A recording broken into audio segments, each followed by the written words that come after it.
have to put this as linear as possible. I will jump back and forth. I'll try my best not to, but that is going to happen. So I was given the theme native, which was a daunting theme to be handed as a white, Scottish, middle-aged man. There's a lot of fear involved in that. So I've picked the globalisation of creative literacy, and the question mark is there. These are my opinions. If you don't like them, that's fine. You probably won't. That's true. So, yeah. Everyone is welcome. Yeah, exactly. It's not offensive, we're fine. So first, I think, give you a background for myself. My name's Euan, and my business is Anderson Photographic. I have been taking photographs since I was 15, which is now 24 years, which is horrifying. So I've always kind of known what I wanted to do. From the moment I picked up a camera, I knew that was for me, which a lot of people in here, I'm assuming, who are creative folk, from the moment they did that creative, that outlet reached them, they knew that was it. And my focus has always been on that. So right from school, I knew I wanted to go to college to do photography and learn more about it. And I went to building and printing, which it was at the time, and we still used film, and I'm old. And then I graduated from the Met, which only existed for about 4 years. So I've got a degree from a place that nobody remembers, because now it's Glasgow College. And that was in 2008, so that was during the middle of the financial crisis, and there was no jobs, and there was a panic because all the magazines were sort of shutting down or closing rank, not employing anybody. And so when we went into it, it was going to be, I'm going to be a photographer and we're going to work for the National Geographic or Vogue or somebody, and that doesn't happen anymore. And so when I left, myself and a few others, so we didn't have a gap in our CV, kind of cheated the system a bit, and we set up a business called Perfect Imaging Solutions, which is shortened PISS. It gets worse. So it was a photography, media, websites, all that sort of creative brands, because it was 2 photographers and 1 designer. And we initially thought perfect media solutions, and we were told, no, don't do that. And we thought, we've got around this, and then it turned out it was just as bad. So we did that for a year, just over a year, and then kind of used that as a stepping stone. So one of the photographers, he sort of left the industry and said he wanted to do something else. The designer, he moved away to his thing, and I kept working for myself, and we sort of dissolved that. And then the next step in my journey was to go and work as a press photographer, because I thought that's a really good experience, because press photography is kind of the foundation of all imagery that we see in commercial work, because that work, whilst it's quite, on the whole it's quite simple, it sits beside text. So a lot of the stuff that you learned in college, where it's jaunty angles and all these fun things and big wide angle lenses and trippy looking stuff, from the minute I started working from them, I was told, no, don't do that. Everything you've learned is wrong. And within a week, I'd learned more working on that than I had in the 4 years of college. And that kind of set me on that journey to where I am now. And yeah, University of Sport has its ups and downs. We did that for about a year, and then again, things started to, the industry started to crumble a bit more, and the Herald and the Record, they started to make a lot of folk redundant. And it was at that time that I got offered a job as head of photography for Cruise Clothing. So I used that as an out to go more commercial, as well as still running my own photography in the background, and allow the photographers who'd never been made redundant to continue to sell their work to their friends and people they knew for 30 years, whereas that was going to be a real struggle for me, because I'd only been there for a year, and who's going to buy my work over their friends, which is fine, that's totally understandable. If it was me in that position, that's what I would do too. So I worked for Cruise Clothing for a year. It was okay. It was myself as the photographer, and then a team of 5 below me. It was everything for them, so mostly e-commerce stuff, but then there was lookbooks, style stuff, some campaign work, and all their in-house photography, whether it was interiors and stuff like that. We did that for a year, and then they got bought over by Van Miller, and then I was made redundant. So that was it. I decided, no, that's me screw this, I work for myself, I am me, and I'm going to really sort of streamline down what I want to do and get back to the work I want to do. So there's going to be commercial work, and that's going to fund me doing the stuff I love and why I get into photography. Because why do your hobby as your job if you're just going to learn to hate it because you're doing all the stuff you don't like? So I became a sole trader, worked for myself, and then a couple of years later, during the pandemic, I incorporated as limited finally, became Anderson Photographic, because I wanted to open up a studio in Glasgow, because the studio I used to use shut down because where they were, there was a building that made it untenable and they shut it. And Glasgow was left with only one big commercial studio, which put us in an equal footing with Dundee, which is odd because we're the biggest city in Scotland. It put us way behind Edinburgh, and yeah, there we go, back up. So yeah, I felt that was wrong, and somebody should open it. And it was about giving back to the industry, and it's still there. And now we have 2 or 3 big professional studios in Glasgow again, which is nice. They're not money makers by any stretch, but it's good to have it there because it's the industry should be supported, and if you have the opportunity to support the industry in any way, in any creative format, it's nice to give back and sort of help it because it helps everyone. So that's a bit about me. And a wee sort of brief about what I do. So the work I do sort of splits into 4, and I try to sort of every so often streamline it, like it's bigger again. You have to do this, and has to do that, and has to do this, and you just have to sort of rein it back in. So portrait's what I love. That's why I get into it. I love fashion as well. So those are the 2 things that I enjoy doing, but don't bring me a lot of commercial work, like commercial money, essentially. And then there's commercial stuff, so working for brands and agencies, some big, some small, and food and drink, which was kind of an accident I fell into that. But it's quite a nice thing to do because it breaks the monotony of the day because I'm not always doing the same thing. So I quite like that. Plus you get to eat it. And some of the brands I work with and people I work with, so portraiture is for magazines, papers, press, that sort of thing. So editorial pieces for people in actors, artists, musicians, writers, so on and so forth. I'll sort of scroll through this so we can get to the meat of the talk that you'll all hate me for. And then fashion, same again, sort of some campaign stuff, mostly editorial, some local brands, some bigger brands, some magazines, international, some local as well. And then commercial work, some big multinationals, Denton's, we've got TikTok, First Class, Coca-Cola, which is kind of sneaky, we just did headshots for them, but it sounds nice to be on. And then again some smaller, local based companies that say smaller, STV, BBC. Sorry. And then food and drink, work with a lot of food and drinks brands. This came from, because I photograph people mostly, I do a lot of covers for books for a couple of publishers in Scotland, and some of them are cookbooks. And then inevitably they go, oh, can you actually photograph the food? And when I started out, I used to assist this photographer, and he told me that if somebody asks you to do something, just say yes, and then panic once you're off the phone and find out how to do it. And so they asked me, can you do the recipes in the book? And I went, yeah, sure, no problem. And then I had to panic and sat in the studio and worked out how to do it. And now I do food and drink for brands and cookbooks and stuff like that. So, and some of them were, the books are good because every time you do them, they make nice Christmas gifts as well. So yeah, so that's me, and this is the studio. It's the biggest studio in the west of Scotland. It's rentable, photographic. It's huge. It wasn't meant to be this big. Got a bit carried away. Found the space. It was a bit cheaper than what I was looking at in other places, and then built this ridiculous wall. People say when they come into the studio, "Oh, it's much bigger than it looks in photographs." You can't show scale when you don't have any corners. So, of course, there is no good way to photograph that room. I've tried so many times. It doesn't work. But it is big, trust me.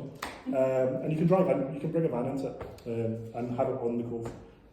It's ground floor, it's concrete, do what you want. You're all welcome to see it if everybody's want to come and have a look, give me a shout. So yeah, now, so the globalisation of creative literacy. I have tried my best not to make this sound like some kind of pretentious lecture. I think I've succeeded. I may be way off. It may be too much the other way. We'll find out soon enough. So, first of all, I am all for globalisation. I think, generally, just so we're not down on that, I think the fact that we trade throughout the world and exchange ideas is brilliant. Obviously, it has its downsides. You've got Amazon, which is ruining the high street. But for the most part, pretty good. I've used oranges as an example because everybody's grandparents will say to them, you know, back in my day, we only had oranges once a year, and it was a big thing at Christmas, so that you get oranges now year round through global trade. So that was my bullshit connection. Some of the slides here are they're stock free stock images, so take them a pinch of salt. So first, this is where it gets to the bit. Who here, show of hands, who here actually loves social media? Yeah, like day to day, you love using it. Brilliant. I quite enjoy it. You say love hate? Is that Cool. an option? You guys aren't going to like this. I'm not a fan, and that'll become apparent. So basically, we'll get into that. So this is the part where I'm telling you I go back and forth and jump all over the place. So every day we're bombarded with imagery from every direction. So from the moment you got up to coming here, you'll have seen tons of images, whether you're aware of it or not. So you probably got up, first thing you did was check your phone. You've been on social media already, I imagine most of you have. And then you went into your bathroom and got ready.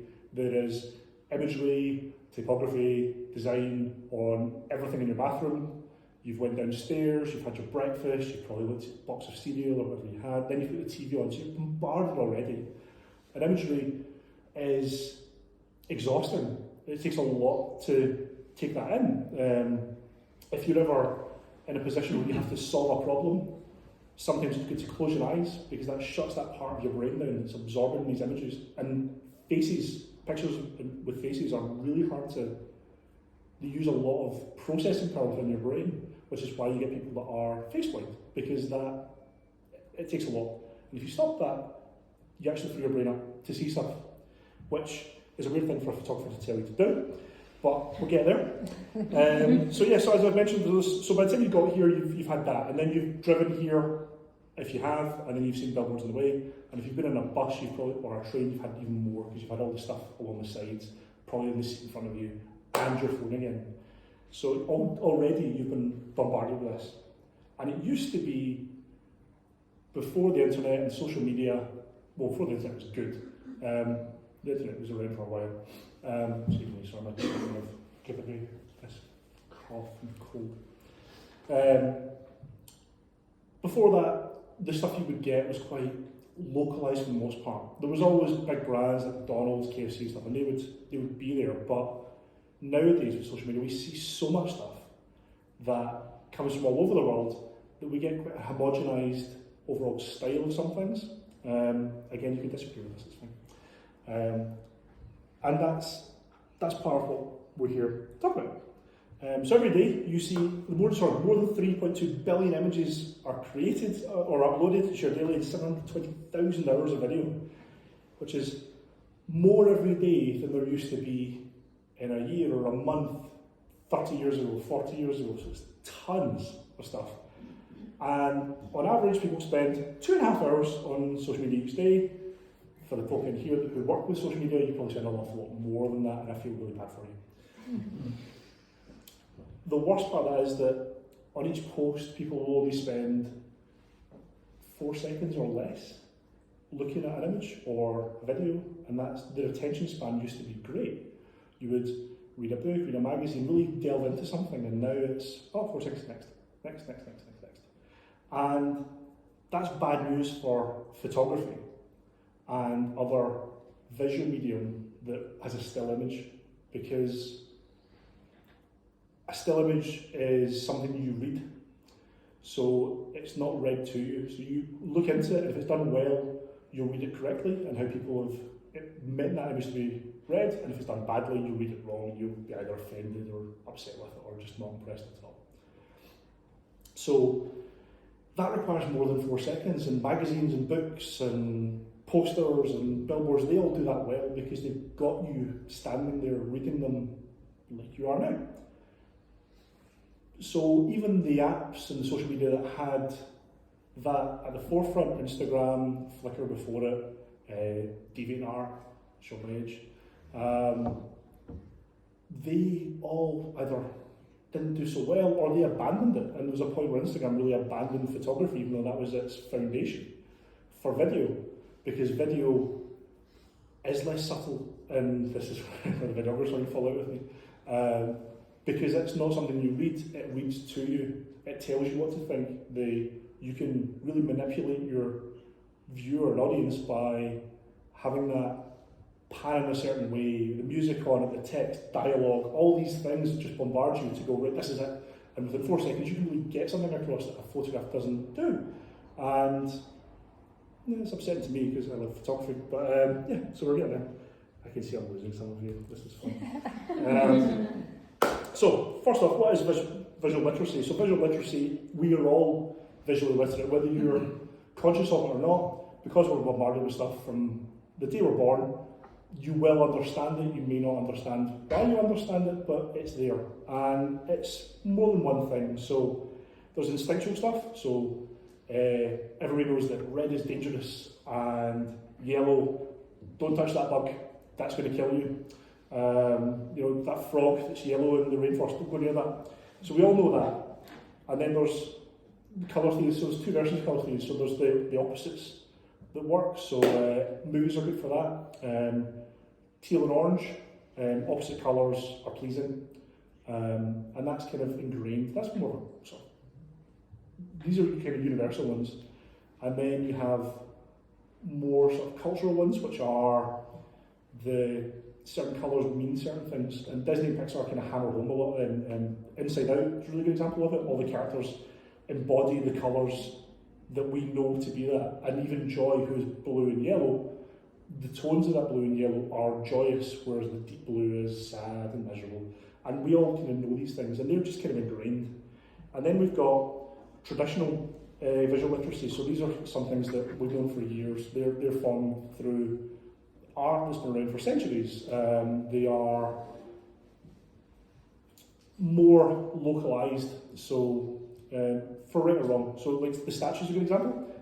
Statues, if you were to say, I want a statue in my garden, you will go, I want a plain marble or concrete or some kind of stone statue. And that's wrong, because that's a bias that's come around through us finding statues that have been buried for centuries who have lost their paint because they were never designed that way. And because we had that dark ages where things get abandoned and left, we have this bias to this thing in the ways that cultures like in the Far East, who never had those dark ages, their statues always remained kept in order, and they've got colourful statues, and that's how it was here, but we now have this bias. So those are cultural changes and differences. And yeah, there's sort of classical and contemporary art. So the change is social media and the internet. So the abundance of imagery and increase of source alters from how we interpret visual stimulation. So it comes from everywhere, and now we have, where we had our Western ideas, or you had your Eastern ideas, they're now in this giant blending melting pot. And it's good, it is good, but it can also be disadvantageous, that's the word. And it also kind of changes our approach to creating, because we want to please everyone now, because everybody's seeing your stuff. So you're not aiming purely at Glasgow, or purely at Scotland, or purely at the UK, or purely at like in Europe. You're aiming to get likes from everywhere, and so that kind of simplifies our approach. And we're also kind of desensitised to that, because there's more of it. It's quick, it's bright, it's simple, it's under nuanced. So yeah, that's that. Too much of a good thing can suck. So that's why I thought pancakes were good. And that, really, everyone wants a pancake, nobody wants that many. So with an increased demand, there is a general drop in quality, because we're putting it out all the time. I've noticed it myself with work I've been asked for. The difference between campaign work and content is the ideas are the same, but the quality doesn't need to, for lack of a better term, the quality doesn't need to be there because people aren't going to view it for as long. So sometimes it's like, we want to get this and that in the back of my mind. I want to get the shot. but the client wants to get 40 of those shots and they want to move on. And so there's a frustration, there's a sort of fight between creator and client, which is never a nice thing, a nice place to be. Because we're selling out, as I mentioned before, to the world, there can be a loss of cultural uniqueness because we're sort of trying to make everybody happy and please everybody. Homogenisation and cultural identity kind of get lost in that as well. There's unique traditions, languages and styles get overshadowed by these global trends because we want to, again, sort of hammering home this same idea, please everybody. There's also mass production, which I mentioned earlier, was the rise of content. Content, to me, seems like a dirty word because it takes away that sort of artistic merit for what you're doing because you want to achieve quality, whereas content is about have this, have this, have this, have this, have this, have this. So, yeah, there's that.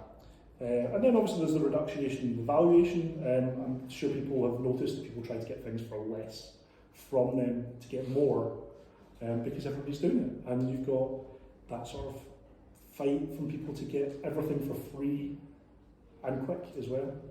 And then so simple, basic imagery, a bit more lacking in subtlety because people don't spend as much time on it. So, abandon all hope, it's all miserable, just give up, it's not worth it. I thought that was good. I was going to try and Latin, but I'm not going to. No. My wife told me not to. There are good things. There are good things, and there's ways forward with it. I thought she was fun. So there's lots of pros in it, and it's not too late. And there are ways to sort of fight back. We all now have an unprecedented access to a global audience. So whereas before you were creating these unique cultural things, but only your individual culture was seeing it, now we can send that out to the world. So that's a great thing. The internet has democratised creativity, so we can work with people from different backgrounds and we can get their ideas and share work. You'll notice there are 2 asterisks in this page. We'll come back to that. Tech has opened up previously unattainable quality to the masses, so drones are a really good example of it. If you look at The Shining used a tracking shot, there was a helicopter shot in the start of it, that's from another film, because that stuff is expensive to do, whereas now every TV show, every small brand can have sky visuals, because it's cheap, and that's great, and the quality that's really high, the quality of our cameras that we have in consumer and prosumer levels is now so high that that quality is attainable for everybody, which is fantastic. We have the ability to collaborate across borders, which I've already mentioned, I don't know if I wrote that down twice, and we can draw inspiration from diverse cultures and perspectives. So, the asterisks, democratising stuff's not always the best idea. So there are pros, but they're not fully pros, and I'm a negative person. What's the saying, a camel is a horse by committee. So, it's good to work with people, but don't let everybody sort of bastardise your idea.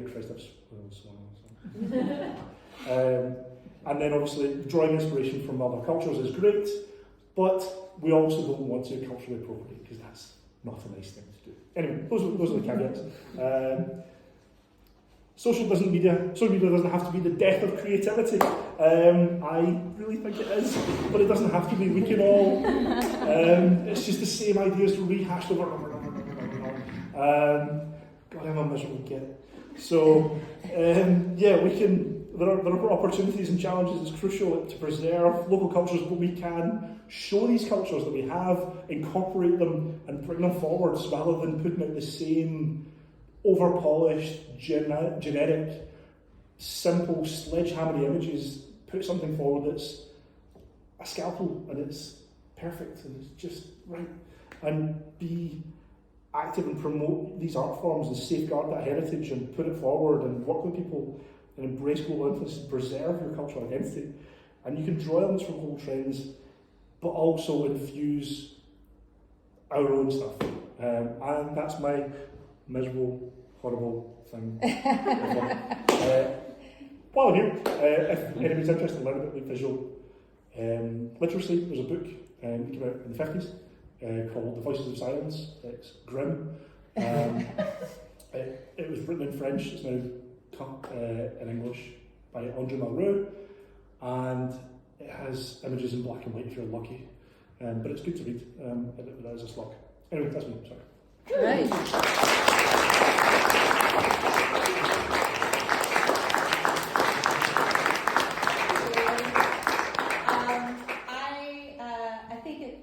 I feel like it's a real kind of call to action to like.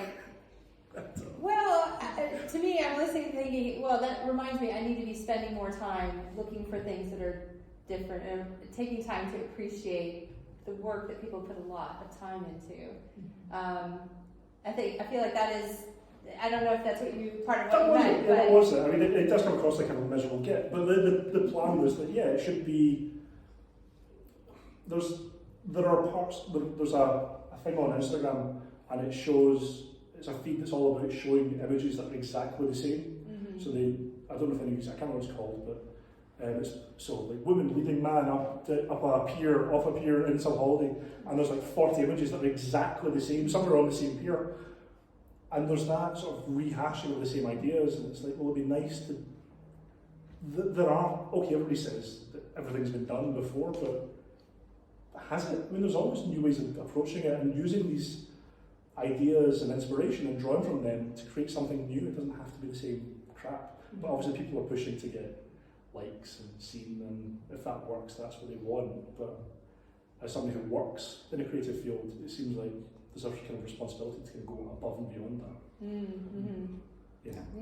Insta repeat, it's called. That's it. That's the one. Yeah. I was going to put it on, but I was told not to put copyrighted material on. What's it called? It's called Insta repeat. It's hilarious. It is hysterical. Yeah. But it's also soul destroying. Yeah. Right. You Get the one put where a timer to stop after a certain point. But yeah, you have the one where it's like, the shot out the tent, and there's like your feet, and then there's a lake, and then there's a thing, and then there's just like 9 of them. But they're exactly the same. Exactly the same. Same thing for book covers. Yeah. Where they're like,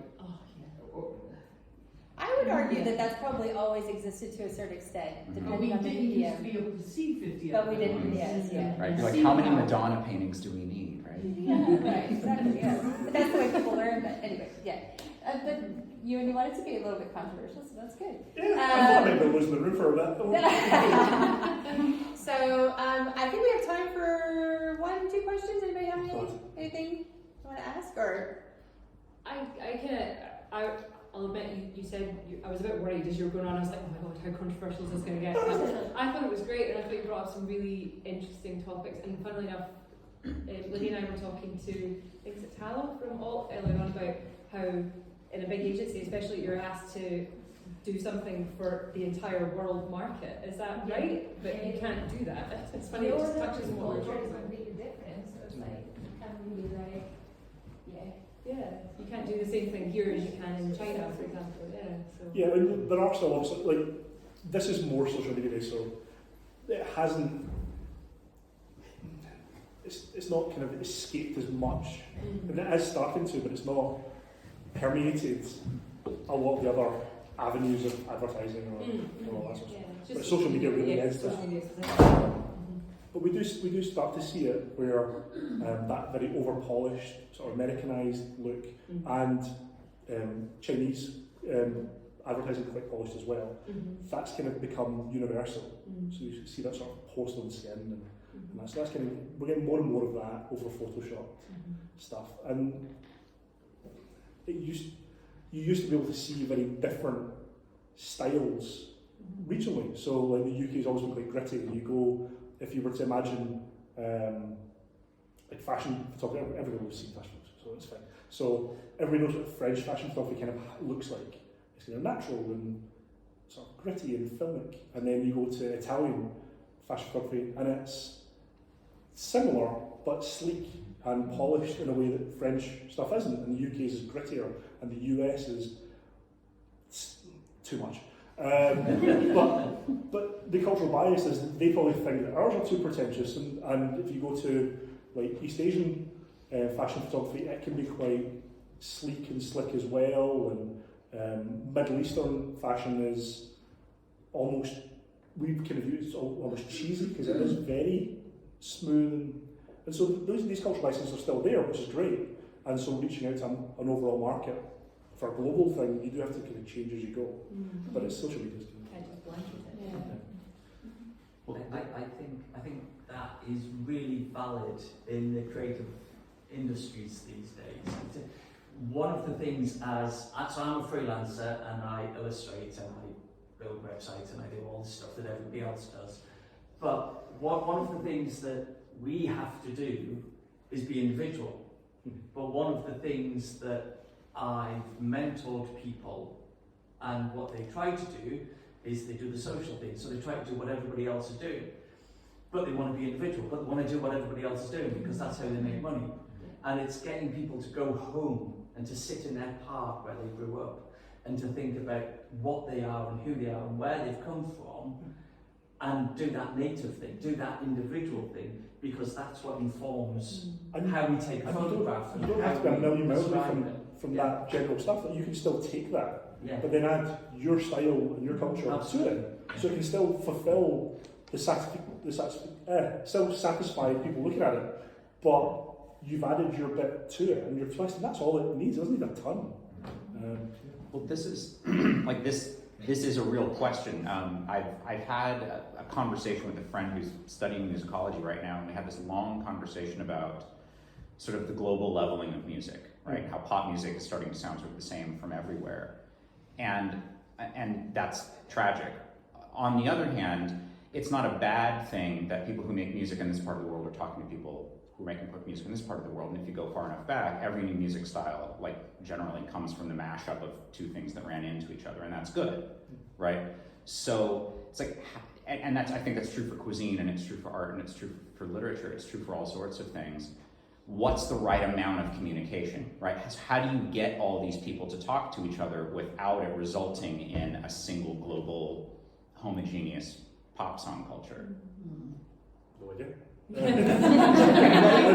I want to answer this question. I would argue, though, that it's not our responsibility to ensure that happens. It's our responsibility to foster that and support it when it is happening. So, like to Rob's point about, mentoring, fostering, and appreciating, taking time to appreciate the effort that people put into it, rather than saying, you new person on the market, you brand new photographer, getting your style out there, you have to be different, well, actually maybe you can be the same for a while and then start to kind of incorporate your, I don't know. Yeah, I mean, there's obviously a market for that sort of homogenized art in general, whether it's music or video or photography or whatever it is, but yeah, there's no obviously right or wrong answer to that. So it'd be nice to go, just do this. Yeah.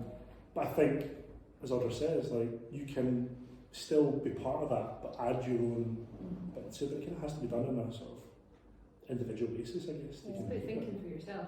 Yeah. And appreciating everything. But there's commercial stuff that I do where you're given a brief and they want it to look that way, and it's kind of, I always try and make sure, well, they've hired me because my style is this, and so there's always an element of my work in it that changes what that brief is to be more me, because otherwise what's the point? And I guess that can be done with music, and it can be done with kind of anything, and it's sort of retaining, maybe it's just being more aware of your own cultural background and your own influences and bringing that to the forefront, so that making yourself more aware of it rather than just going with it subconsciously and being influenced by everything else. Maybe that's what it is. I don't know. It's maybe also worth being a bit aware, though, of there's something problematic about shitting on what's common and people's desire to belong. Like, I think in trying to foster individuality and support smaller movements, the whole thing of,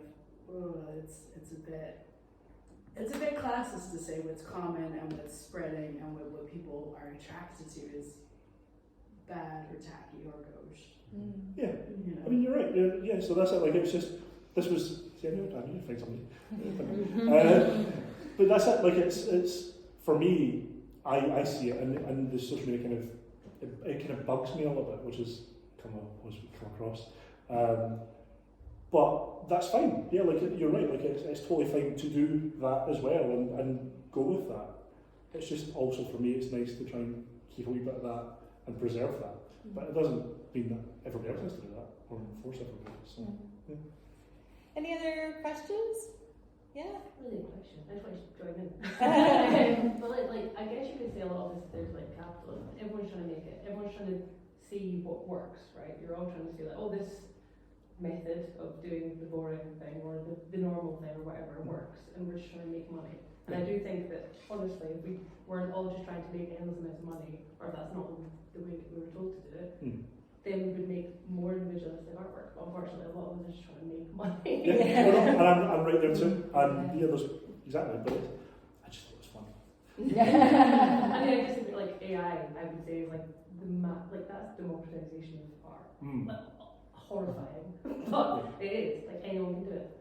I think we're going to definitely need to do a session on generative AI. Right. I don't want to touch that. No, it's absolutely, it's really interesting conversation, I think. So, any other thoughts? Have you seen anything recently that you felt to you looked unique? Any photography you've seen recently? Yeah, there's plenty out there. So like, I mean, it's kind of off social media. So there are small magazines that are out.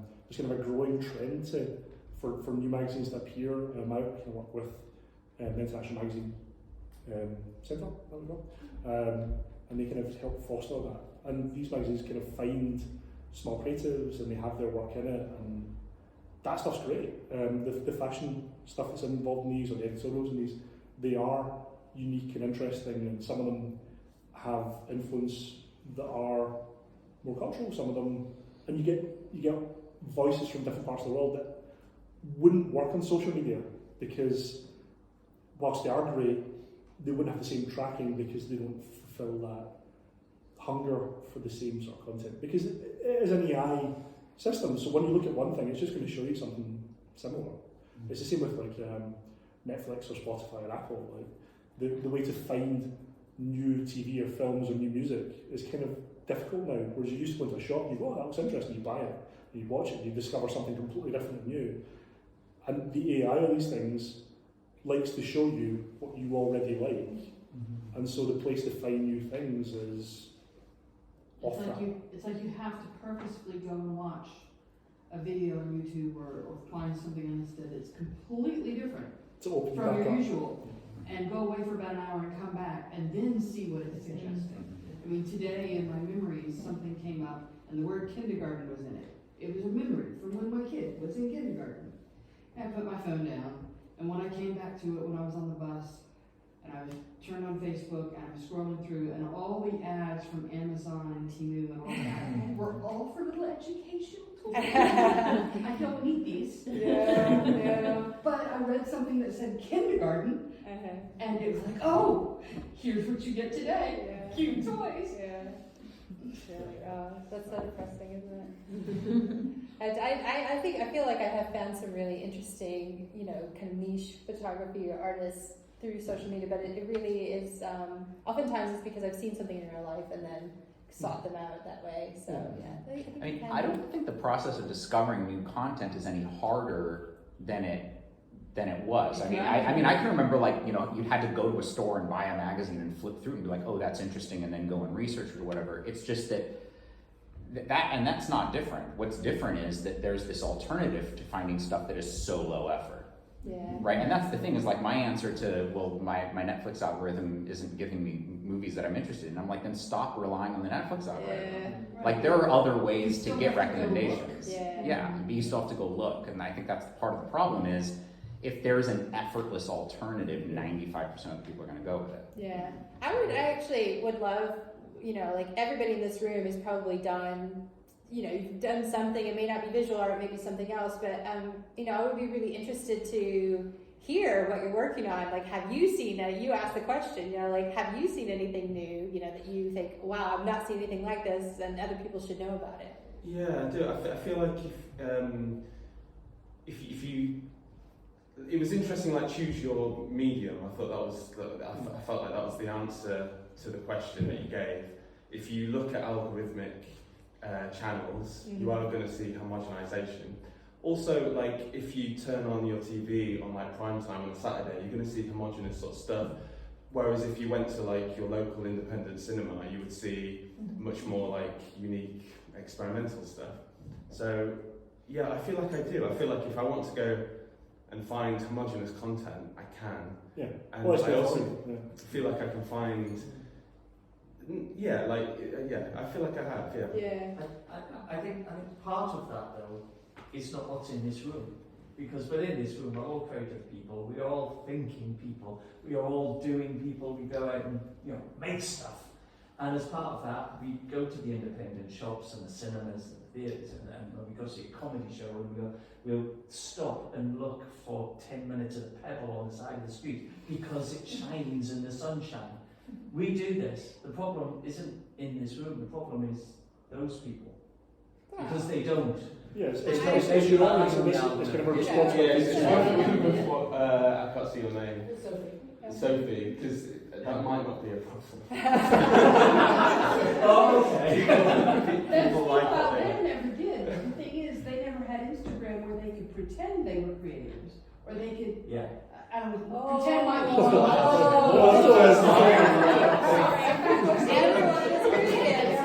But there's people that didn't have the opportunity before, and now they get out there, and yes, they do start with repetitive, trite-looking things, because they're inventing it.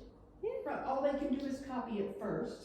Some might not ever, but it's kind of like on a written internet No, stuff. I think she's saying It's not. Yeah, that's the. It can look very trite to us who want to see big different things, or we want to see, I don't know, whatever quality is interesting. But anybody can go out there and try it now. Anybody at all. I mean, people I would say that's a good that thing. simply didn't have the opportunity, the housewife stuck at home, they just couldn't do these things. And now they can, and we can all see it. They don't just go out to a little meeting of, artists on a Wednesday morning, an art class for mums. That used to be the thing 20 or 30 or 40 years ago. Yeah, Now like they can a go. photography club where they're all shooting the same landscapes and stuff. Yeah. But it is, yeah, you're right, it's more out there, so you see more of that. Yeah. But there's more of an opportunity for people to find their own audience and develop their own style. I mean, the flip side of that is, the negative side of that is, your weird uncle that had strange political views, he can find all the weird uncles now, and they can all get on the same chat group, and then we get Trump. Right, and on that note, sorry to cut you off, but it is 10:25 and we need to wrap up in a few minutes because obviously this is an office and people will need to get to work at some point. But we don't always get a conversation, a debate, so this is very exciting. Thank you very much. One more time for you.